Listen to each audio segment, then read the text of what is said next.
Hi everybody, this is Brian from Art Party Unlimited. Today I'm going to show you how to use a really great product we make right here in the studio called Swishy Brush Cleaner. At the end of your painting session, you've probably rinsed out your paintbrush and your paint thinner, but I'll tell you what, there's always some residue left from not only the paint thinner, but also there's probably still some paint lingering in there. So you want to kind of remove that so that your brushes last you a very, very long time. Okay, so take care of your brushes, they're going to take care of you. So what we're going to do here is we're going to grab my Richardson Synthetic round. It's a number 6 round, it's a great brush.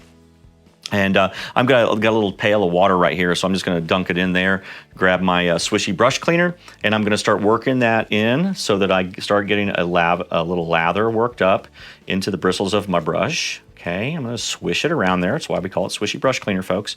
All right, I'm going to swish that around. And I've got a fair amount of soap in here, and I can even take my fingers and I can massage that soap kind of in here, and that'll help push some of the paints that may be lingering into the bristles, especially up near that ferrule. You know, if you get a lot of paint up in that little ferrule area, the ferrule is the metal piece that your bristles go into. That will ruin your paintbrush in a hurry. So it'll turn hard, it'll make it bristle, and your brush won't perform well. So now that I've got that kind of massage through, I'm just gonna very simply rinse this out. That's all there is to it. That's all there is to this.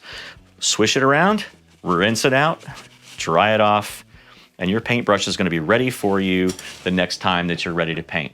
Thanks a lot. Happy painting.